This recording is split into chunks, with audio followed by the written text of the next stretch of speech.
பொருளாதார ரீதியிலேயோ அல்லது அன்றைக்கு ஈசாக்கை வெளியே கிளப்ப வேண்டும் என்று முயற்சித்தவர்கள் மூலமாகவோ அந்த கானான் தேசத்திலிருந்து அந்த மக்களால் முடியவில்லை. இந்த ஹிட்லருக்கு இது இஸ்ரவேலாகிய யூதர்கள் மேல் கோபம் ஏற்பட்டு 60 லட்சம் பேரை அவன் கொண்டு போட்டுவிட்டான். அந்த கொன்று போடுவதற்கு காரணமாக இருந்தது என்ன? வட்டிக்கு கொடுப்பது, வட்டிக்கு வாங்குவது. 10 வட்டி, கந்து வட்டி, மீட்டர் வட்டி, பிளேன் வட்டி, ராக்கெட் வட்டி, அதிலே சில நுணுக்கங்களை செய்து ஏமாற்றி சம்பாதித்த பொருட்கள் கோடி கோடியாக கொள்ளை கொள்ளையாக இருந்தபடினாலே ஒரு பஞ்சத்தினாலே அவர்கள் எகிப்துக்கு சென்று விட்டார்கள். அதான் நடந்த உண்மை. எகிப்தினுடைய அடிமைத்தனத்திலிருந்து மீண்டும் மோசேயின் மூலமாக அவர்கள் இந்த கானான் தேசம் வருகிறார்கள். அதான் இன்றைக்கு அது இஸ்ரவேலாக இருக்கிறது. இஸ்ரவேல் தோற்கும், இஸ்ரவேல் தோற்கும் என்ற தலைப்பின் கீழ் அதற்கு காரணம் என்ன என்பதை குறித்து உங்களோடு நான் வேதத்தின் வழியாக வருகிறேன். நியாயவிதிகளுடைய புத்தகம் 3ஆம் அதிகாரத்தில் 8, 9 ஆகிய பகுதியை படிக்கிறேன். கர்த்தர் இஸ்ரவேலின் மேல் கோபம் கொண்டவராகி அவர்களை மெசொப்பொத்தேமியாவின் ராஜாவாகிய கூசான் ரிஷா தாயிமின் கையிலே விட்டு போட்டார். இப்படியே இஸ்ரவேல் புத்திரர் கூசான் தாயிம் 8 வருஷம் சேபித்தார்கள். இஸ்ரவேல் புத்திரர்கள் கர்த்தரை நோக்கி கூப்பிட்ட போது கர்த்தர் இஸ்ரவேல் புத்திரை ரட்சிக்கும்படி காலேப்பின் தம்பியாகிய கேனாசுடைய குமாரனாகிய உத்தானியேல் என்னும் ஒரு இரட்சகனை அவர்களுக்கு எழும்ப பண்ணினார். நன்றாக கவனிங்கள். கர்த்தர் ஆபிரகாம் முதல் வேதத்திலே பார்க்கிற பொழுது ஆபிரகாம் முதல் போர் செய்கிறார். சோதோமரா அந்த 4-5 ராஜாக்கள், இந்த பகுதி சினையா தேசத்து ராஜாக்கள், அசிரியா, இவர்களிடத்திலே அந்த சோதோமரா பட்டணத்து ராஜாக்கள்லாம் தோற்ற பின்பு அந்த 5 ராஜாக்கள் வெற்றி பெற முடியாததை இவர் ஆபிரகாம் போர் செய்து அவர்களை வெற்றி கண்டார். ஆகவே அன்று முதல் அந்த ஆபிரகாமுடைய மகனாய் இருக்கக்கூடிய ஈசாக்கை யாரும் வெல்ல முடியவில்லை. பொருளாதார ரீதியிலேயோ அல்லது அன்றைக்கு ஈசாக்கை வெளியே கிளப்ப வேண்டும் என்று முயற்சித்தவர்கள் மூலமாகவோ அந்த கானான் தேசத்திலிருந்து அந்த மக்களால் முடியவில்லை. அவர்கள் கர்த்தருடைய பலத்திலே ஈசாக்கு வளர்ந்து கொண்டே வந்தார். அதற்கு பின்பு யாக்கோபு வருகிறார். யாக்கோபுக்கு இஸ்ரவேல் என்று பெயர் இடப்படுகிறது. அவருடைய காலத்திலும் அந்த மக்களை, அந்த யாக்கோபு அதாவது இஸ்ரவேல் அவரை சார்ந்த மக்களையும் வெல்ல முடியவில்லை. ஒரு பஞ்சத்தினாலே அவர்கள் எகிப்துக்கு சென்று விட்டார்கள். அதான் நடந்த உண்மை. எகிப்தினுடைய அடிமைத்தனத்திலிருந்து மீண்டும் மோசேயின் மூலமாக அவர்கள் இந்த கானான் தேசம் வருகிறார்கள். அதான் இன்றைக்கு அது இஸ்ரவேலாக இருக்கிறது. இப்பொழுது பாருங்கள், இந்த மோசைக்கு பின்பு மோசையினுடைய தளபதியாக இருந்த யோசுவா அந்த நாட்களிலே இஸ்ரவேலை நியாயம் விசாரித்து அவர்களுக்கு பங்கிட்டு கொடுத்து பல காரியங்களை ஒழுங்கு செய்து அவர் செய்தார். அவர் இருக்கின்ற வரைக்கும் வெற்றி மேல் வெற்றி. பக்கத்தில் இருக்கிறவர்களெல்லாம் அவர்களிடத்தில் போர் செய்த பொழுது அதில் வெற்றி மேல் வெற்றி கண்டு கொண்டே இருந்தார்கள் என்று வேதத்தில் நாம் பார்க்கிறோம். அந்த யோசுவா சொன்னார், நானும் என் வீட்டாரும் என்றால் கர்த்தரை சேவிப்போம். அப்ப யோசுவா ஒரு குடும்பமும் கர்த்தரை சேவித்தபடினாலே அவருடைய ஆளுகையும் சரியாக இருந்தது. அவர்களுடைய அவர் இஸ்ரவேலை நியாயம் விசாரித்த பொழுது அது சரியான முறையில் இருந்தது. இஸ்ரவேலர்களை யாராலும் வெல்ல முடியாத அளவிற்கு அவர்கள் காணப்பட்டார்கள். இந்த காலங்கள் முடிந்த பின்பு நன்றாக தெரிந்து கொள்வது, இந்த காலம் முடிந்த பின்பு இன்னொரு மக்கள் உருவாகிறார்கள். அதாவது அடுத்த தலைமுறை, இந்த யோசுவாவின் காலத்தில் இருந்த தலைமுறை மாண்ட பின்பு அடுத்த தலைமுறை உருவாகிறார்கள். அவர்களுக்கும் இந்த நியாயம், இந்த நீதி நியாயம் அந்த மோசேயின் மூலமாக கொடுக்கப்பட்டது. அந்த யோசுவா மேல கொடுக்கப்பட்டதெல்லாம் இருந்தது. ஆனால் அவர்கள் அதை ஒன்றும் பொருட்படுத்தாமல், அதற்குள் தங்கள் கவனத்தை செலுத்தாமல், பக்கத்தில் இருந்த தேசத்து மக்களோடு உறவு கொண்டு பெண் கொடுத்து பெண் எடுத்து அவர்களோடு வாழ்ந்து அவர்கள் பின்பற்றிய குலதெய்வங்களை பின்பற்றி தீமையான காரியங்களை அவர்கள் அநேகம் செய்து கொண்டிருந்தார்கள். அப்படி செய்து கொண்டிருந்த பொழுது கர்த்தர் அவர்கள் மீது மிகவும் கோபமாகி அவர்களை இந்த மெசொப்பொத்தேமியா ராஜாவின் இடத்துல ஒப்பு கொடுத்து விட்டார். அவர்களை மெசொப்பொத்தேமியா ராஜாவின் கையிலே ஒப்பு கொடுத்து விட்டார். அவர்கள் 8 வருஷம் இவர்களை மிகவும் துன்பப்படுத்தி வேதனைப்படுத்தி செய்தார்கள். ஆகவே இந்த விஷயத்தை நீங்கள் பார்க்க வேண்டும். எப்பொழுதெல்லாம் ஆண்டவரை விட்டு அவர்கள் விலகுகிறார்களோ, விலகி அந்நிய தெய்வங்களை பின்பற்றுகிறார்களோ, மனிதாய்மானம் இல்லாமல் வாழ்கிறார்களோ, மனிதநேயம் இல்லாமல் தன்னிடத்தில் அன்பு கூறுவது போல பிறனிடத்தில் அன்பு கூறாத வாழ்க்கை வாழ்கிறார்களோ, அப்பொழுதெல்லாம் இஸ்ரவேலர்கள் தோல்வி மேல் தோல்வியை அடைந்தார்கள். அநேக நபர்கள் இடத்தில் கேட்டது உண்டு, இப்படி கேட்டு இடர் அடைந்தவர்களும் உண்டு. இஸ்ரவேலர்களை மட்டும் என் மக்கள் என் மக்கள் என்று சொல்லி பாதுகாக்க வேண்டிய ஒரு கடவுள் ஒரு கடவுளா என்று சொல்லி அவருக்கு இதயம் இருக்கிறதா என்ற கேள்வியெல்லாம் கேட்டிருக்கிறார்கள். அப்படி அல்ல.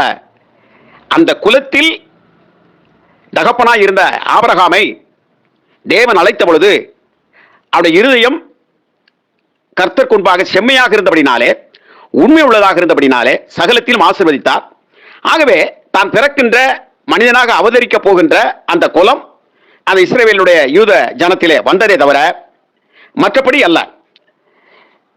ஆனால் அதே நேரத்தில் தான் பிறக்க போகின்ற குலம் தானே என்று சொல்லி அதற்கென்று ஒரு மதிப்பு, ஒரு மரியாதை, அவர்கள் செய்கின்ற தவறுகள் எல்லாம் அதை பார்த்து கொண்டு கண்மூடினவராக, முகத்தாட்சியம் உள்ளவராக, தேவன் இல்லை தேவன் இல்லை, எல்லோரையும் அவர் நேசிக்கிறார், எல்லோரையும் அழைத்தார், அழைத்ததில் ஆபிரகாம் மிக உண்மை உள்ளவனாக காணப்பட்டபடினாலே அதை தெரிந்து கொண்டாரே தவிர, ஆனால் அதே அவருடைய சந்ததி கீழ்ப்படியாதவர்களாக, தேவன் விட்டு விலகியவர்களாக காணப்படுகின்ற பொழுது அவர்கள் தண்டிக்கப்பட்டார்கள். அவர்கள் தோற்று தோற்று தோற்று போய் கொண்டே இருந்தார்கள். ஒரு உதாரணத்தை சொன்னால் உங்களுக்கு முழுமையாக இந்த நிகழ்வு புரியும் என்று நினைக்கிறேன். ஏதேன் தோட்டத்தில் ஆண்டவர் ஆதாம் ஏவாளையும் கொண்டு வந்து வைத்தார். தனது சாயலும் தனது ரூபத்தின்படி உண்டாக்கப்பட்ட மனிதனை ஏதேன் தோட்டத்தில் கொண்டாந்து வைத்தார். அவர்கள் தேவனுக்கு கீழ்ப்படியாமல், தாங்கள் செய்த தவறை ஒற்றுக்கொள்ளாமல் அதை மறைத்து மற்றவர்கள் மீது பழியை போட்டுக் கொண்டிருந்த காரணத்தினாலே அவர்களை தேவன் தண்டித்து அவர்களை அந்த தோட்டத்தை விட்டே வெளியேற்றினார். ஆனால் இந்த இடத்தில் நாம் சிந்திக்க வேண்டும். தான் படைத்த பிள்ளைகள், உலகத்தில் ஒருவருமே இல்லாத நேரத்தில் படைத்த பிள்ளைகள் அட்ஜஸ்ட் பண்ணிக்கலாம் என்று நினைக்கவில்லை. தண்டனை கொடுத்து அந்த தோட்டத்தை விட்டு வெளியேற்றி விட்டார் என்று சொல்லி நாம் வேதத்தில் வாசிக்கிறோம். ஆகவே இஸ்ரவேலர்களுக்கு மாத்திரம் அவர் தேவன் அல்ல, உலகம் முழுவதிலும் இருக்கக்கூடிய மக்களையும் எல்லாரையும் அவர் ஆதரித்துக் கொண்டிருக்கிறார். ஆகவே இந்த ஆபிரகாமுடைய கீழ்ப்படிதல் நிமித்தம் அந்த குலத்தில் அவர் பிறந்தாலும் கூட அவர்களும் தவறு செய்கின்ற பொழுது மிக மிக இந்த உலகத்தில் புண்படுத்தப்பட்ட, அடிமைப்படுத்தப்பட்ட, அடி வாங்கிய, மிதி வாங்கிய, தோல்வி மேல் தோல்வி தழுவிய ஜனங்கள் இஸ்ரவேலர்களைப் போல வேறு யாரும் கிடையாது என்பதை வரலாற்று ரீதியாகவும் இந்த வேதத்தின் வழியாக அறிந்து கொள்ளலாம்.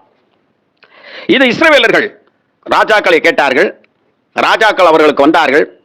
அந்த சேக்கியாவினுடைய காலத்திலே கடைசியாக நேபுகாத்நேச்சார் என்பவர் அந்த இஸ்ரவேலர்கள் முழுவதையும் அள்ளிக்கொண்டு எல்லாத்தையும் சிறைபிடித்துக் கொண்டு போய் தேவாலயத்தையும் அவர்கள் தொழுகை செய்த ஜெருசலேமையும் அந்த தேவாலயமும் இடிக்கப்பட்டு போயிற்று என்று நாம் வேதத்தில் வாசிக்கிறோம்.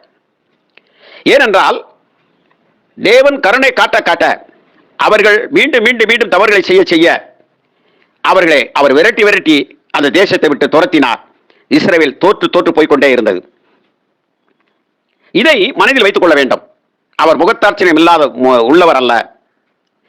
இந்த அடிப்படையில் பார்க்கிற பொழுது இயேசு கிறிஸ்து பிறந்த பொழுது, அகஸ்துராயன் காலத்தில் இயேசு கிறிஸ்து பிறக்கின்றார். அந்த காலத்தில், அந்த ரோம சாம்ராஜ்யத்தினுடைய காலத்தில் இயேசு கிறிஸ்து பிறக்கின்றார். இப்படி பிறந்தவர் வளர்ந்தார். தன்னுடைய 30வது வயதிலே ஊழியத்தை செய்ய ஆரம்பித்தார். தான் எங்கிருந்து வந்தேன், உங்களை எங்கு அழைத்து செல்ல வேண்டும், எப்படி நீங்கள் லட்சியம் பெற்றுக்கொள்ள வேண்டும், ஆதாம் இழந்த அந்த தெய்வீக சாயலை தனது மூலமாக மக்கள் பெற்றுக்கொள்வார்கள் என்று சொல்லி தேவன் மனிதனாக இந்த உலகத்தில் அவதரித்ததுதான் கர்த்தராகிய இயேசு கிறிஸ்து. பைபிள் சொல்கிறது. இங்கேயும் நீங்கள் யோசித்து பாருங்கள். இப்படிப்பட்ட இந்த ஆண்டவரை சிலுவையில் அடித்துக் கொள்வதற்கு ஒரு பெரும் பங்காற்றியவர்கள் யூதர்கள், முழுமையாகவே என்று சொல்லலாம். அப்படிப்பட்ட அந்த யூதர்கள் அவரை சிலுவையிலே அறைந்தார்கள். காரணம் என்ன? ஆண்டவர் என்ன செய்தார்? எந்த தவறும் செய்யவில்லை. உங்களில் நான் தவறு செய்திருக்கிறேன் என்று யாராவது குற்றம் சாட்ட முடியுமா என்று சொன்ன பொழுது ஒருவரும் அவரை குற்றம் சாட்ட முடியவில்லை. அது மாத்திரமல்ல, நியாயவிரியா என்று உட்கார்ந்திருந்த பிலாத்துவாலும் முடியவில்லை, ஏரோதாலும் முடியவில்லை. அவரை காட்டிக் கொடுத்த அவருடைய சீடர்கள் ஒருவராக இருந்த யூதாஸ் காரியத்தும் குற்றமில்லா இரத்த பழியை காட்டிக் கொடுத்து நான் இப்படி ஆகிவிட்டேன் என்று அவனும் தூக்கு போட்டு செத்து விடுகிறான். ஆகவே எந்த வழியிலும் குற்றம் செய்யாதவர் அவர் சிலுவையில் அழைக்கப்படுவதற்கு சிலுவையில் அறைந்து கொள்ள வேண்டும் என்று ஒரே சிந்தனை இருந்த காரணம் என்ன என்றால், கடவுளை தொழுது கொள்கிற முறை என்ன, அவரை எப்படி தொழுது கொள்ள வேண்டும், நீங்கள் எப்படி மோசே கொடுத்த கட்டளைகள் எல்லாம் நீங்கள் தவறாக பயன்படுத்துகிறீர்கள் என்று சொல்லி சீர்திருத்தத்தை தேவாலயத்தில் செய்ய முயற்சித்தார். ஆகவே அவரை கொலை செய்வதற்கு திட்டம் போட்டார்கள். அன்றைய இருந்த ஆலயத்தில் இருந்த பெரிய பிரமுகர்கள், அன்றைக்கு ஆலயத்தை ஆண்டு கொண்டிருந்தவர்கள், போதகர்கள், இப்படிப்பட்ட பெரியவர்கள் எல்லாம் செயல்பட்டார்கள். இன்றைக்கும் அந்த நிகழ்வுகள் சபை ஸ்தாபனங்களிலே காணப்படுகின்ற அநீதியான செயலை பார்க்கிறோம். ஒரு நல்ல ஒரு சீர்திருத்த கொள்கையை சபைக்குள் கொண்டு வர வேண்டும் என்று நினைக்கின்ற பொழுது சில வயது மிகுந்த பெற்றோர்கள், பெரியவர்கள் எல்லாம் அதை ஏற்றுக்கொள்ள மாட்டார்கள். அதற்கு தகுந்தாப்பில் சால்ராக்களை வருகின்ற போதகமார்கள் அவர்கள் அடித்து விடுகிறார்கள். ஆகவே இந்த ஸ்தாபன சபைகள் சீரழிந்து விடுவதை பார்க்கிறோம். அப்படியானால் இந்த இண்டிபெண்டண்டாக இருக்கிறவர்கள், சில பெந்தைக்கோஸ்தலர்களாக இருக்கிறவர்கள் தீர்க்க தரிசனம் என்ற போர்வையிலே சொல்லி சொல்லி ஜனங்களை குலநடுங்க வைத்து குத்துயிராக மாற்றி போட்டு ஒன்றுமில்லாமல் ஆக்கி விடுவார்கள். வேதத்தை அவர்கள் சரியாக படிக்க விடாமல் செய்து விடுகிறார்கள். ஆக இப்படி சபைகள் சீரழிந்து கொண்டு இருக்கின்ற காரணம் தங்களுக்கு தாங்கள் பெரியவர்களாக இருக்க வேண்டும் என்று அதைத்தான் அன்றைக்கு பிரதான ஆசாரியர்கள் செய்து கொண்டிருந்தார்கள். இப்பொழுது ஒரு கருத்தை நான் உங்களுக்கு சொன்னால், இஸ்ரவேலர்களுடைய பாடுகளை நீங்கள் பார்க்கலாம். இயேசுவை சிலுவையில் அறைவதற்கு ஒப்புக் கொடுக்கிற பொழுது இந்த சிலுவையில் அறையப்பட்டு கொல்லப்படுவதற்கு இவரிடத்தில் தப்பில்லை, ஆகவே இந்த கொலைக்கு நான் பாத்திரன் அல்ல என்று சொல்லி தண்ணீரிலே தன் கைகளை கழுவுகின்ற பொழுது பிலாத்து இந்த இஸ்ரவேலர்கள் சொன்னார்கள், அவர் அறைந்தது மாத்திரமல்ல பெரிய தவறு, இஸ்ரவேலர்கள் அப்பொழுது சொன்னது, இந்த பாவம் எங்கள் மீதும் எங்கள் பிள்ளைகள் மீதும் இரத்தப்பழி இருப்பதாக என்ற வார்த்தையை வைராக்கியத்தில் உரைத்து விட்டார்கள். இன்றைக்கும் வாழ்க என்ற வைராக்கியமும் ஒழிக என்ற வைராக்கியமும் சண்டை போடுகிற வைராக்கியம் இருக்கிறது அல்லவா, பிள்ளைகளை சபிக்கின்ற வைராக்கியம் இருக்கிறது அல்லவா, இதுபோல அன்றைக்கு சொன்னார்கள்.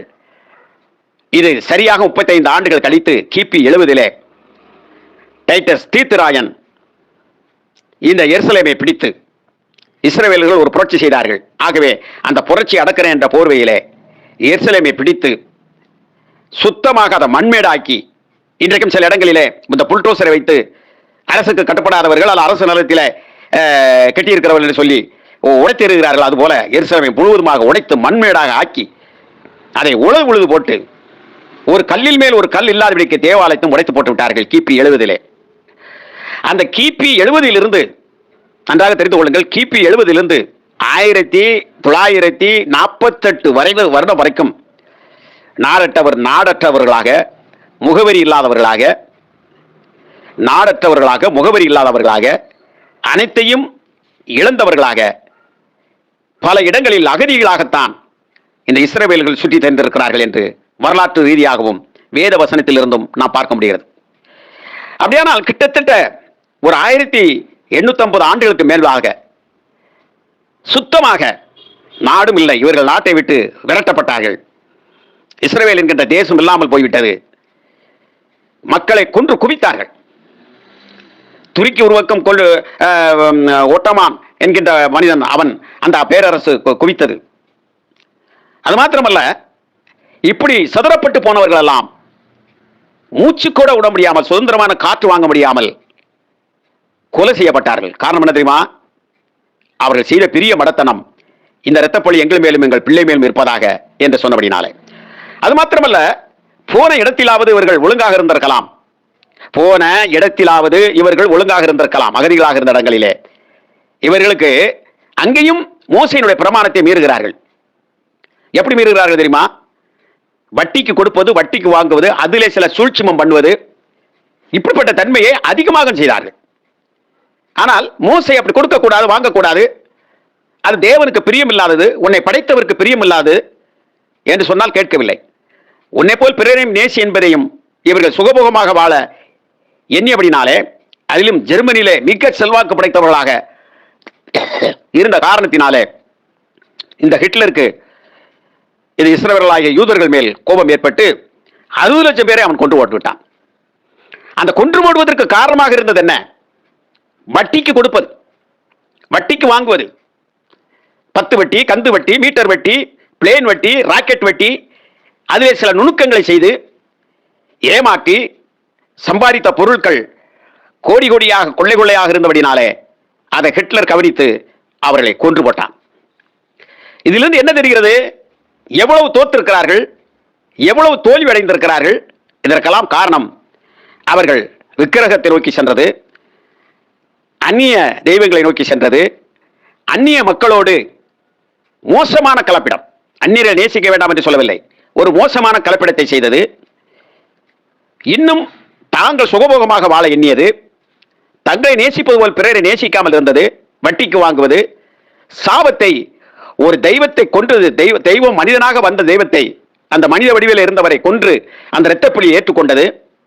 இவைகளெல்லாம் பார்த்துவிட்டு கடவுள் சும்மா இல்லை, அதற்கேற்ற தண்டனையை வழங்கினார். அதுதான் இஸ்ரவேலர்கள், யூதர்களைப் போல, அதாவது இஸ்ரவேலர்களைப் போல ஒடுக்கப்பட்டவர்கள், நொறுக்கப்பட்டவர்கள், அடிக்கப்பட்டவர்கள், தோற்று தோற்று போனவர்கள் உலகத்தில் யாரும் இல்லை அந்த இனத்தை போல என்பதை இந்த நாளிலே புரிந்து கொள்ளுங்கள். ஏன் நாம் தோற்கிறோம், விசுவாசியே, சபையே, நாம் ஏன் தோற்று போகிறோம் என்பதை இந்த முதல் பகுதியிலே இஸ்ரவேலர்கள் தோற்றார்கள், தோற்கும் என்ற தலைப்பின் கீழே சிந்தியுங்கள். அடுத்த செய்தி இஸ்ரவேலர்கள் எப்படி வெற்றி பெறுவார்கள் என்பதையும் நான் உங்களுக்கு வேதத்திலிருந்து தகவல், இயற்கையின் இந்த வரலாற்று வழியாகவும் தருகிறேன். சிந்தியுங்கள். ஆவிக்குரிய நிறைவோடு இதை சிந்தித்து பயனடைந்திட கர்த்தருக்குள் உங்களை அன்பாக வாழ்த்துகிறேன். நன்றி. கர்த்தர் நம்மோடு இருப்பாராக. ஆமென். ஆமென்.